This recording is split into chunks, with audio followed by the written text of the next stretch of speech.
حضرت مجاہد تابعی فرماتے ہیں خصلتان یفسدان الصیام الغیبۃ والکذب، فرماتے ہیں حضرت مجاہد تابعی رحمۃ اللہ تعالی علیہ کہ جھوٹ اور غیبت، جھوٹ اور غیبت فرماتے ہیں یہ وہ دو چیز ہیں جو روزے کی نورانیت کو ختم کر دیتے ہیں۔ اب ہوتا یہ ہے کہ ہم روزہ رکھ کر کے اور پھر اس طرح کی باتیں کرتے ہیں اور برے اعمال بھی نہیں چھوڑتے ہیں، ہم جھوٹ بھی بولتے ہیں، غیبت بھی کرتے رہتے ہیں۔ اس پر میں 2-3 باتیں عرض کروں آپ کو، اس لیے میں نے اس کو آج موضوع بنایا کہ غیبت ہمیں جو ہے اس کا گناہ پتہ نہیں چلتا ہے کہ یہ کتنا بڑا گناہ ہے۔ میں آج آپ کو سمجھاؤں کہ اس کو معمولی نہ لیں آپ۔ غیبت کے بارے میں سرکار فرماتے ہیں الغیبۃ اشد من الزنا، کہ غیبت جو ہے یہ زنا سے بھی بڑا گناہ ہے۔ ہم اس کو بہت ہلکے میں لیتے ہیں، 2-4 دوست بیٹھ گئے اور کسی کے تعلق سے بھی شروع ہو گئے، تو یہ جو ہم ایک دوسرے کی برائی کرتے ہیں یہ زنا سے بھی بڑا گناہ ہے۔ اور زنا کتنا بڑا گناہ ہے وہ تو آپ جانتے ہی ہیں کتنا بڑا گناہ ہے۔ اس پر میں 2-3 باتیں عرض کروں۔ اللہ قرآن مقدس میں خود فرماتا ہے یا ایھا الذین آمنوا اجتنبوا کثیرا من الظن ان بعض الظن اثم۔ اللہ فرماتا ہے کہ اے ایمان والو زیادہ تر گمانوں سے بچو، یہ جو اپنے عقل سے آپ سوچتے ہو کہ فلاں ایسا ہوگا، فلاں نے ایسا کیا ہوگا، اللہ قرآن میں فرماتا ہے کہ ان چیزوں سے بچو۔ اور پھر اور کسی کے عیب و رازوں کی جستجو نہ کیا کرو کہ بیٹھ کر کے اور بیٹھے 4 دوست بیٹھیں اور پھر وہ اس کا عیب تلاش کر رہے ہیں، وہ اس کا عیب تلاش کر رہے ہیں، وہ اس کا عیب تلاش کر رہے ہیں۔ اللہ منع فرماتا نہیں یہ مت کرو۔ اور پھر آگے فرماتا ہے اور نہ پیٹھ پیچھے ایک دوسرے کی برائی بیان کرو کہ وہ موجود نہیں ہے اور آپ شروع ہو گئے۔ اب روزے میں بھی ہو، آپ نماز بھی آپ پڑھ رہے ہو، قرآن کی تلاوت بھی کر رہے ہو اور درود پاک بھی کثرت سے پڑھ رہے ہو، مگر یہ اس کو بڑا معمولی لیے ہوئے ہو کہ نہیں بھائی کسی کی برائی کرنا یہ معمولی ہے، چھوٹا سا گناہ ہے۔ نہیں بھائی یہ چھوٹا گناہ نہیں، یہ زنا سے بھی بڑا گناہ ہے۔ ہاں زنا سے بھی بڑا گناہ ہے۔ پھر آگے اللہ قرآن میں فرماتا ہے أَيُحِبُّ أَحَدُكُمْ أَن يَأْكُلَ لَحْمَ أَخِيهِ مَيْتًا فَكَرِهْتُمُوهُ۔ اب اللہ سوال کرتا ہے بندوں سے، فرماتا ہے تم لوگوں میں کوئی یہ پسند کرتا ہے کہ وہ اپنے مرے ہوئے بھائی کا گوشت کھائے؟ کہ آپ لوگ اتنے لوگ بیٹھے ہو، ایک تو بھائی سگا، دوسرا پھر وہ مرا ہوا ہو، تو کوئی یہ پسند کرتا ہے کہ اپنے مرے ہوئے بھائی کا گوشت کھائے؟ ایسا پسند کرتے ہو کوئی؟ نہیں نا، کوئی پسند نہیں کرے گا، ابھی زندہ ہو تب بھی پسند نہیں کرے گا۔ تو اللہ تعالیٰ فرماتا ہے کہ جو کسی کی غیبت بیان کرتا ہے وہ اپنے مرے ہوئے بھائی کا گوشت کھاتا ہے، اور اس کو ہم لوگ بہت ہلکے میں لیے ہوئے ہیں۔ اللہ قرآن میں فرماتا ہے، یہ قرآن میں پڑھ رہا ہوں کہ اللہ فرماتا ہے تم میں سے کوئی یہ پسند کرے گا کہ اپنے مرے ہوئے بھائی کا گوشت کھائے؟ یہی وجہ ہے کہ میدان محشر میں اللہ تعالیٰ اس کے سگے بھائی کو مردے کی صورت میں لائے گا اور محشر میں فرمائے گا کہ اس کا گوشت کھاؤ، تو کہے گا مولا میں اس کا گوشت کیسے کھاؤں، یہ تو مردہ ہے اور وہ بھی میرا مرا ہوا بھائی ہے۔ تو اللہ فرمائے گا تو دنیا میں تم لوگوں کی غیبت تو بیان کرتا تھا، اپنے مرے ہوئے بھائی کے گوشت تو کھاتا تھا۔ ایک جگہ اللہ کے رسول صلی اللہ علیہ وسلم فرماتے ہیں کہ غیبت کرنے والے کی بخشش اس وقت تک نہیں ہوتی ہے اگر آپ کسی کی برائی بیان کیے ہیں۔ اچھا ایک پہلے اس مسئلے کو سمجھا دوں کہ آپ یہ سمجھ رہے ہوں گے کہ جس کے تعلق سے میں بتا رہا ہوں اس کے اندر وہ عیب ہے، ٹھیک ہے؟ جیسے زید ہے، زید تو وہ ایک انسان ہے اور ہم لوگ بیٹھ کر کے زید کے بارے میں بات کر رہے ہیں کہ وہ زنا کرتا ہے، جھوٹ بولتا ہے، ٹھیک ہے؟ زنا کرتا ہے، جھوٹ بولتا ہے، جو بھی گناہ لے لیں آپ کہ وہ کرتا ہے، اور ہم 2-4 لوگ بیٹھ کر کے زید کے بارے میں وہی بات کر رہے ہیں جو وہ کرتا ہے، جو عیب اس کے اندر ہے۔ تو اگر اس کے اندر وہ عیب ہے تبھی تو یہ غیبت ہے۔ ہم یہ سمجھتے ہیں نا یار اس کے اندر وہ عیب ہے اس لیے میں بیان کر رہا ہوں نا، تو بھائی عیب ہے تو آپ بیان کر رہے ہو، یہی اسی کو غیبت کہتے ہیں۔ اب حدیث سن لیں، میں شاید آپ کی عقل کھل جائے۔ سمجھانے کا مقصد یہ ہے کہ محفوظ رہیں ان چیزوں سے، ان کو ہلکے میں نہ لیں آپ۔ حدیث سنیں، اللہ کے رسول صلی اللہ علیہ وسلم نے صحابہ کرام سے فرمایا کہ تم جانتے ہو غیبت کیا ہے؟ حدیث پاک سن لیں تاکہ بالکل واضح ہو جائے مسئلہ۔ سرکار نے صحابہ سے پوچھا تم جانتے ہو غیبت کسے کہتے ہیں؟ تو صحابہ نے عرض کیا کہ اللہ اس کے رسول بہتر جانتے ہیں، سرکار آپ بتا دیں غیبت کسے کہتے ہیں۔ تو حضور صلی اللہ علیہ وسلم نے فرمایا، اب یہ جملہ اگر آپ اپنے دماغ میں بسا لیں نا تو انشاءاللہ محفوظ ہو جائیں گے آپ۔ تو حضور صلی اللہ علیہ وسلم نے فرمایا غیبت یہ ہے کہ تم اپنے بھائی کا اس طرح ذکر کرو جس کو وہ ناپسند کرتا ہے، اس کی کوئی ایسی بات آپ بیان کرو اپنے دوستوں میں کہ اگر وہ سنے تو ناپسند کرے، برا مان جائے، اس کو کیا کہتے ہیں؟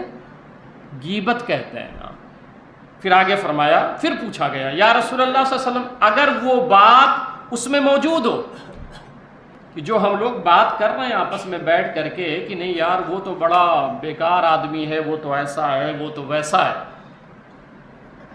تو سرکار صحابہ نے پوچھا کہ جو ہم بات کر رہے ہیں اگر وہ بات اس میں موجود ہے کہ حقیقت میں وہ جھوٹ بولتا ہے، مال حرام کھاتا ہے، لوگوں کو تکلیفیں دیتا ہے، وہ بات اس کے اندر موجود ہے اور ہم لوگ وہی بات کر رہے ہیں، اس کا تذکرہ کر رہے ہیں، تو سرکار سے جب پوچھا کہ اگر وہ بات اس میں موجود ہو تو حضور صلی اللہ علیہ وسلم نے فرمایا جو بات تم کر رہے ہو، اب غور سے سنیے گا، کہ جو تم لوگ بیٹھ کے بات کر رہے ہو اگر وہ بات اس شخص میں موجود ہو، وہ جو عیب تم لوگ تلاش کر رہے ہو اور عیب جو ہے بیان کر رہے ہو، اگر وہ عیب اس شخص میں ہو تو تم نے غیبت کی ہے۔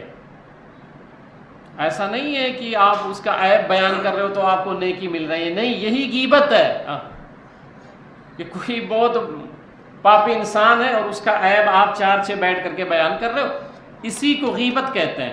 کہ سرکار نے فرمایا اگر اس کے اندر وہ عیب موجود ہے اور تم پیٹھ پیچھے بیان کر رہے ہو، اسی کو کیا کہتے ہیں؟ غیبت کہتے ہیں۔ اور اگر اس میں وہ عیب نہیں ہے اور آپ 2-4 مل کے بیان کر رہے ہو تو اس کو تہمت کہتے ہیں۔ اگر عیب ہے تب تو غیبت ہے، اور اگر عیب نہیں ہے تو اس پر پھر آپ الزام لگا رہے ہو بھئی اس کے اندر وہ عیب موجود نہیں ہے۔ اب اس پر سنیں کہ اللہ کے رسول صلی اللہ علیہ وسلم فرماتے ہیں غیبت کرنے والے کی بخشش، اگر آپ نے کسی کی غیبت کی ہے، کسی کی برائی بیان کی ہے اور وہ برائی اس کے اندر تھی اور پیٹھ پیچھے آپ نے کہا ہے، اس کو کیا کہتے ہیں؟ غیبت کہتے ہیں۔ اور اگر اس کے اندر وہ برائی نہیں تھی تو اس کو کیا کہتے ہیں؟ الزام کہتے ہیں، تہمت کہتے ہیں۔ میرے آقا فرماتے ہیں کہ غیبت کرنے والی کی بخشش اس وقت تک نہیں ہوتی جب تک کہ وہ شخص معاف نہ کرے جس کی غیبت کی گئی ہے۔ اب یہ جو نماز آپ پڑھتے ہو، سوچو اللہ غیبت بھی معاف کر دے گا تو اللہ معاف نہیں کرے گا۔ آپ روزہ رکھ رہے ہو، سوچو کہ غیبت کرتے رہو آپ، اللہ معاف کر دے گا روزے کے صدقے میں، اللہ معاف نہیں فرمائے گا۔ دن رات لبوں پہ آپ کے درود پاک ہو اور آپ غیبت بھی کرتے ہو، سوچو نہیں درود پاک کی وجہ سے سرکار ہمیں جو ہے وہ معاف فرما دیں گے، نہیں ہوگا ایسا۔ اس شخص سے آپ کو معافی مانگنا لازم ہے اگر آپ چاہتے ہیں کہ آپ کی بخشش ہو جائے جس بندے کی آپ غیبت کر رہے تھے، جس شخص کی آپ غیبت بیان کر رہے تھے۔ حضرت عمر بن دینار رحمۃ اللہ تعالیٰ عنہ بیان فرماتے ہیں کہ ایک شخص تھا جو مدینہ شریف میں رہتا تھا، اس کی بہن مدینہ کے نواح میں رہتی تھی، قریب میں ایک گاؤں میں۔ تو کہتے ہیں کہ اس کی بہن بیمار پڑ گئی، یہ بھائی گیا اور عیادت کرتا رہا، عیادت کرتے کرتے اس کا انتقال ہو گیا۔ کس کا؟ بہن کا۔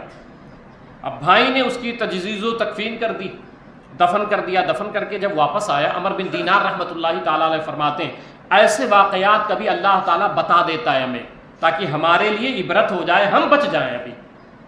ابھی دارالعمل ہے، ابھی ہم توبہ کر سکتے ہیں، معافی مانگ سکتے ہیں، مرنے کے بعد تو کوئی عمل نہیں کر سکتے۔ تو بھائی نے جب دفن کر دیا، جب گھر پہ آیا تو اس کو یاد آیا اس کی ایک تھیلی تھی دینار کی، وہ قبر میں چھوٹ گئی ہے۔ تو عمر بن دینار رحمۃ اللہ تعالیٰ علیہ فرماتے ہیں کہ وہ بھائی پھر 1-2 لوگوں کو لیا اور لے کے گیا قبر پہ، قبر کو کھودنا شروع کیا۔ جب قبر کو کھودا تو یہ ہوا کہ میں اپنی تھیلی نکال لوں تو پھر اس نے سوچا چلو اندر تختہ بھی ہٹا دیتا ہوں. بغلی قبر ہوتی ہے، ایک قبر ہوتی ہے اور اس کے اندر پھر قبر ہوتی ہے جس کو لحد کہتے ہیں. تو اس نے پھر اس میں سے تختہ ہٹایا تو اس نے دیکھا کہ اس کی بہن پر عذاب ہو رہا ہے، آگ جل رہی ہے. میں پھر آپ سب کو سمجھاتا ہوں، دنیا چند روزہ ہے. اس دنیا کے لیے، چند دنوں کی عیش کے لیے، عشرت کے لیے آخرت خراب نہ کرو. قبر کو اپنے برباد نہ کرو. حضور صلی اللہ علیہ وسلم کو تکلیف نہ پہنچاؤ. یہ دنیا چند روزہ ہے. ایک دن آئے گا کہ آپ اٹھنے بیٹھنے کے لیے ترس جاؤ گے، کمر جواب دے دے گی، اعضائے قوہ جواب دے دیں گے آپ کے. تو اس نے جو ہے بند کر دیا قبر اور بھاگتا ہوا اپنے گھر پہ آیا اور اپنی والدہ سے کہنے لگا کہ امی ایک بات بتاؤ کہ میری بہن تو نماز بھی پڑھتی تھی، روزے بھی رکھتی تھی، قرآن کی تلاوت بھی کرتی تھی، مگر میں نے دیکھا ہے کہ قبر میں عذاب ہو رہا ہے، اس کی وجہ کیا ہے؟ میری بہن تو نیک تھی. تو اس کی والدہ نے بتایا کہ تمہاری بہن نیک تھی مگر ایک خطا تھی، ایک غلطی تھی اس کے اندر. وہ غلطی یہ تھی کہ وہ روزانہ اپنے پڑوس کے گھر پہ جا کر کے دروازے پہ کان لگا کے یہ سنتی تھی کہ اندر کیا باتیں ہو رہی ہیں. صرف اتنی سی بات ہے کہ وہ نماز بھی پڑھتی تھی، روزے بھی رکھتی تھی، قرآن کی تلاوت بھی کرتی تھی، سارے ارکان ادا کرتی تھی، مگر خطا کیا کرتی تھی کہ لوگوں کی باتیں سنا کرتی تھی کہ گھر میں کیا بات چل رہی ہے. تو عمر بن دینار فرماتے ہیں اس وجہ سے اس پر عذاب ہو رہا تھا. اب ہم لوگ یہاں بہت معمولی سمجھتے ہیں، میں نے کہا نہیں، بڑا معمولی سمجھتے ہیں. نہیں، توبہ کریں، آپ معافی مانگیں، کیونکہ یہاں کا معافی مانگنا اللہ کے یہاں عزت عطا فرما دے گا آپ کو. تو حضور صلی اللہ علیہ وسلم ارشاد فرماتے ہیں کہ شب معراج ایسی قوم پر میرا گزر ہوا جو اپنے ناخنوں سے اپنے چہروں کو چھیل رہے تھے، اپنے ناخون سے اپنے چہرے کو چھیل رہے تھے. سرکار فرماتے ہیں معراج میں میرا گزر وہاں سے ہوا. تو جب میں وہاں سے گزرا تو میں نے دیکھا کہ اپنے آپ کو سب چھیل رہے ہیں. تو بڑی حیرانی ہوئی مجھے. تو میں نے حضرت جبریل سے پوچھا یہ وہ باتیں ہیں جو سچ ہیں اور حق ہیں؟ بار بار یہ ذہن آپ کا ادھر لے جاتا ہوں میں کہ جو سرکار نے فرما دیا ویسا ہی ہوتا ہے اور ویسا ہی ہوگا. فرماتے ہیں کہ میں نے حضرت جبریل سے پوچھا کہ یہ کون لوگ ہیں کہ جو اپنے ناخنوں سے اپنے چہرے کو چھیل رہے ہیں اور مردار کھا رہے تھے. مردار کھا رہے تھے. اس پر میں نے جمعہ میں بتایا تھا، وہ ایک روایت اور پیش کر دوں کہ اللہ کے رسول صلی اللہ علیہ وسلم یہ بھی فرماتے ہیں کہ جو شخص فحش باتیں کرے، غیبت کرے اور بری باتیں کرے. مثلا آپ دیکھیں نوجوان طبقہ ہمارے یہاں بیٹھا ہے، بات بات پہ وہ لوگ مذاق میں بھی ایک دوسرے کو گالی دے دیتے ہیں، مذاق میں بھی گالی دے دیتے ہیں. آپ کو کیا لگتا ہے کہ وہ آپ نے اس کو گالی دیا ہے سامنے والے کو؟ نہیں، آپ نے حدیث پڑھا نہیں ہے. اگر حدیث پڑھ لیں نا تو کبھی زبان سے آپ کے گالی والے الفاظ تو نہیں نکلیں گے اگر یہ سمجھ آ جائے. سرکار کیا فرماتے ہیں صحابہ کو؟ فرماتے ہیں کہ جس نے کسی کے ماں باپ کو گالی دیا، اب یہ سرکار کا فرمان سنیں کہ اگر کسی نے کسی کے ماں باپ کو گالی دیا تو اس شخص نے، گالی دینے والے نے، اس کے ماں باپ کو گالی نہیں دیا ہے. میرے آقا فرماتے ہیں گویا اس نے اپنے ماں باپ کو گالی دیا ہے. اب اتنے نوجوان بیٹھے ہو، کیا تم پسند کرتے ہو کہ تمہاری ماں کو تم خود ہی گالی دو؟ تم پسند کرتے ہو کہ اپنے باپ کو خود ہی گالی دو؟ اگر پسند نہیں کرتے ہو تو آج کے بعد توبہ کر لو کہ انشاءاللہ میں کسی کو گالی نہیں دوں گا. کیونکہ اگر آپ کسی کو گالی دیتے ہو تو سرکار فرماتے ہیں گویا تم اپنے ماں باپ کو گالی دے رہے ہو. اور پھر حضور صلی اللہ علیہ وسلم نے فرمایا کہ جو فحش گوئی کرتا ہے، فحش کی باتیں کرتا ہے، تو میرے آقا فرماتے ہیں کہ میدان محشر میں اس کے منہ سے ایسی پلیدی نکلے گی، ایسی گندگی اور نجاست منہ سے نکلے گی. پھر میں سمجھاؤں کہ یہ ان کا فرمان بتا رہا ہوں جو جھوٹ نہیں بولتے، جو انہوں نے کہہ دیا ہے وہ ہو کے رہے گا. اب آپ کو لگتا ہے دیکھا جائے گا، آپ کیا دیکھ پاؤ گے؟ جس دن آپ کی روح نکلے گی مچھر نہیں اڑا سکتے ہو، آپ مکھی نہیں اڑا سکتے ہو، اپنا ہاتھ پیر سیدھا نہیں کر سکتے ہو، آپ کیا دیکھو گے؟ تو اللہ کے رسول صلی اللہ علیہ وسلم فرماتے ہیں کہ میں نے پوچھا کہ یہ پلیدی اور نجاست جس کی وجہ سے اہل جہنم پناہ مانگیں گے، تو سرکار فرماتے ہیں کہ مجھے بتایا گیا کہ یہ وہ لوگ ہوں گے جو دنیا میں فحش اور بے حیائی والی باتیں کرتے تھے، بے حیائی اور بے شرمی والی باتیں کرتے تھے. تو کہنے کا مطلب یہ ہے کہ حضور صلی اللہ علیہ وسلم فرما رہے ہیں کہ وہ اپنے ناخنوں سے اپنے چہرے کو چھیل رہے ہوں گے اور مردار کھا رہے تھے. سرکار میں نے خود اپنی آنکھ سے دیکھا، سرکار فرماتے وہ مردار کھا رہے تھے. تو میں نے حضرت جبریل سے پوچھا کہ اے جبریل علیہ السلام یہ کون لوگ ہیں جو مردار کھا رہے ہیں؟ تو حضرت جبریل نے عرض کیا کہ یہ وہ لوگ ہیں جو دنیا میں لوگوں کی غیبت کیا کرتے تھے. اب یہ وہ عذاب ہے. سرکار فرماتے الغیبت اشد من الزنا، زنا کا گناہ یہ ہے، میرے آقا فرماتے ہیں کہ جب بندہ زنا میں مبتلا ہوتا ہے خرج منہ الایمان، تو اس سے ایمان نکال لیا جاتا ہے. جب بندہ زنا کا مرتکب ہوتا ہے تو اس سے ایمان اٹھا لیا جاتا ہے، ایمان اس کے سر پہ معلق ہو جاتا ہے. اب جب زنا کا یہ گناہ ہے تو سرکار فرماتے ہیں کہ غیبت زنا سے بھی بڑا گناہ ہے. تو پھر جو لوگ غیبت کرتے ہیں ان کا گناہ کیا ہوگا؟ آخری حدیث سننے میں بات ختم کریں کہ اللہ کے رسول صلی اللہ علیہ وسلم جا رہے تھے تو جس خچر پر آپ سوار تھے وہ ایک جگہ رک گیا. جب وہ رک گیا تو میرے آقا صلی اللہ علیہ وسلم نیچے تشریف لائے اور سرکار نے صحابہ سے فرمایا کہ یہ جو 2 قبر ہے اس پر عذاب ہو رہا ہے.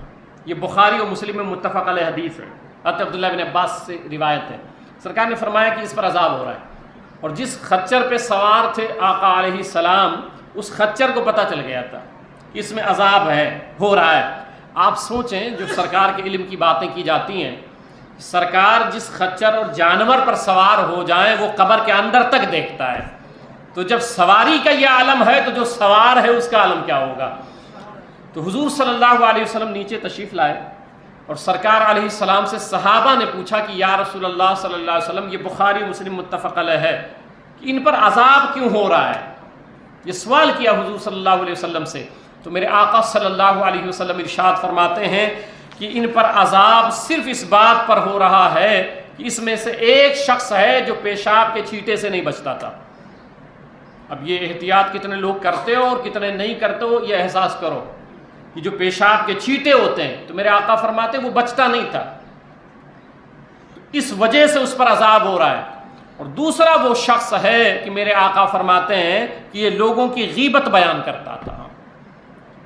تو کبھی بھی، اب چونکہ آج سمجھانے کا مقصد یہ ہے کہ اب اپنی زبان آپ بند کر لیں، کسی کی غیبت نہ سنیں اور نہ کریں. ہم لوگ سوچتے ہیں نہیں وہ تو غیبت کر رہا تھا، بھی ہمارا کیا ہے، سن لیں.